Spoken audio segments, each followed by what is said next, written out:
porque a igreja já não é mais perseguida como foi nas arenas romanas.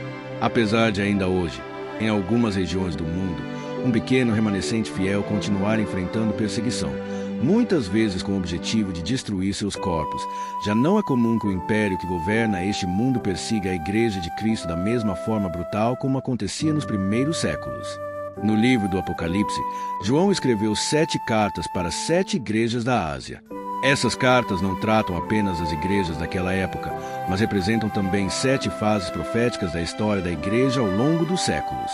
A primeira fase é a da igreja apostólica, representada por Éfeso, onde a doutrina foi estabelecida, mas o primeiro amor começou a ser deixado para trás. Em seguida, temos Esmirna, cujo nome significa mirra, uma planta que, quanto mais é esmagada, mais exala seu perfume. Essa é a igreja perseguida. Fiéis se preferiram morrer a negar sua fé. Eis que o diabo lançará alguns de vós na prisão, para que sejais tentados, e tereis uma tribulação de 10 dias. Ser fiel até a morte, e dar-te-ei a coroa da vida. Apocalipse 2:10.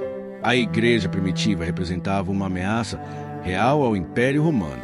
Era um povo que não temia a morte e se recusava a adorar o imperador ou a se curvar diante dos deuses pagãos. O resultado: prisões, torturas e mortes nas arenas. No entanto, mesmo diante das chamas das feras, o sangue dos mártires se tornava semente de novos cristãos. Registros históricos, como o de Perpétua e Felicidade, Timolau e outros mártires do século II e III, revelam que muitos espectadores das arenas, tocados pela fé e coragem dos cristãos, se entregavam a Cristo, se tornavam mártires no mesmo instante. Mas porque o império parou de perseguir e matar os cristãos? Porque percebeu que, quanto mais perseguia, mais a igreja crescia. Então, o inimigo mudou de estratégia. Se não podia destruir a igreja com espadas, destruiria com doutrinas. A nova arma seria a apostasia, a corrupção da fé por dentro. Assim começou o período de Pérgamo, a igreja do casamento profano, onde o Estado e a religião se uniram. Cristo deixou de ser a pedra fundamental da igreja e foi dado a Pedro, distorcendo as Escrituras, o título de fundamento, criando assim a figura do Papa como autoridade suprema.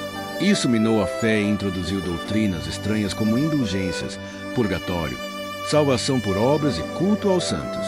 Conheço as tuas obras e onde habitas, que é onde está o trono de Satanás. Apocalipse 2:13. A igreja verdadeira, que era perseguida por fora, passou a ser corrompida por dentro. A fé foi comercializada, a doutrina foi diluída, a verdade foi negociada. Era preciso uma reforma, e ela veio, mas o problema persiste. Hoje, vivemos o tempo de Laodiceia, a igreja morna. Não é fria nem quente, não é perseguida porque já não incomoda. Seu evangelho é diluído, seu Cristo é institucional, e suas pregações são motivacionais. Laodiceia era conhecida por ter água morna, trazida de longe por aquedutos, que, ao ser bebida, causava náuseas. Conheço as tuas obras, que nem és frio nem quente. Quem dera foras frio ou quente. Assim, porque és morno, e não és quente nem frio, vomitar-te-ei da minha boca. Apocalipse 3:15-16.